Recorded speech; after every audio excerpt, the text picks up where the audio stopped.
Okay.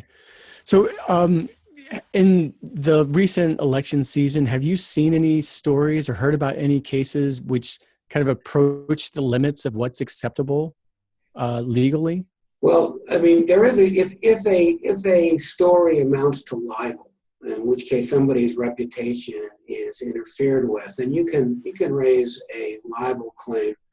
There are First Amendment protections there, but a libel claim can still succeed if you show that the person who issued the libel knew that they were saying something false or had reckless disregard of the falsity. So stories that actually libel somebody, harm their reputation, those could be subject to sanctions under the First Amendment.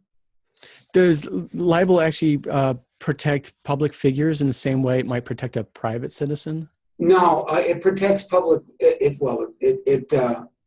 figures are less protected from libel. They have to show what I called a minute ago, actual malice, meaning knowledge of falsity or reckless disregard for the truth. If it's a non-public person, they only have to show that whoever's saying the libel about them acted negligently. It seems to be one of the problems with a lot of the fake news that's been in the headlines is no one actually knows who's writing these stories. Are there, some sort of generic news website, and we hear stories that are coming out of Eastern Europe or, all sorts of different places. Does that make things more complicated legally? Well, there are some cases out there that suggest that anonymous speech is protected. And the reason why is because anonymous speech has been very important to our history. That pamphlets of people who otherwise might be subject to harassment or something that became known who wrote it is a part of our history. What we're seeing now with the development of the internet, much more of a danger coming from anonymous speech, because the problem with anonymous speech, as you know, is with anonymity, there is no accountability. So there is some suggestion that the court might reconsider whether or not it wants to provide as much protection to anonymous speech as it has. But right now, at least under existing precedent, anonymous speech is protected just as heavily as non-anonymous speech. When we look at the kind of broad landscape of fake news, I think on the one hand, there's obviously satirical websites like The Onion or the fake news stories on Saturday Night Live, Weekend Update. What does the law say about satire versus something that may be a little bit more malicious or misleading? Yeah, I mean, the law is actually pretty clear on this. It's something, satire is fully protected, and there's a great case in which the court talks about this and it traces the history of things like editorial cartoons. But something that is not satire, and you can tell by the context of what it's supposed to be, and you have to do that, but something that presents itself as a legitimate story is not protected by the rules that protect satire.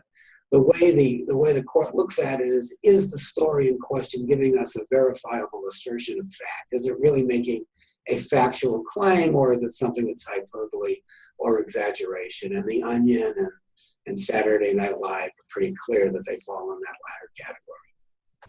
So I'm wondering about this website. I think studies show it was the most circulated fake news story on Facebook prior to the election. It was hosted by a site that was abcnews.com.co. So it looked like the ABC logo, but the story was obviously a fake story about Obama signing a ban on the Pledge of Allegiance in public schools. Could ABC News sue for someone using their identity? Is the site, even though it doesn't say anywhere it's satire, is it protected? Yeah, if somebody, I mean, there are trademark claims that can be brought or copyright claims that can be brought by entities that have a property kinds of interest in that. So if I said to you now, Bill Marshall, CBS reporter, or something like that, for misrepresentation like that, or if I tried to claim some sort of CBS or ABC mantle, there are particular property kinds of protections. Mm-hmm. But those are less involved as to the truth or falsity of what I'm saying than it is my claiming or my trying to take a property right away from the entity in question. Just seeing what the tension is. On the one hand, I mean, the fundamental tension here is on one hand, you have speech coming that is dramatically antithetical to what a democracy needs. A democracy requires an informed electorate. And if the electorate is being filled with false stories and relying on stories that are not true, that damages the electoral process, and it damages the integrity of democracy itself. So you have that on one hand. And on the other hand, you have the entity that could curb that is the government. And having the state step in raises another set of First Amendment issues, which is the question of whether the state can act in a way that's not primarily interested in protecting state prerogatives. Mm-hmm. So these are two very serious concerns, and there's no easy answer because there's no easy right way to solve this.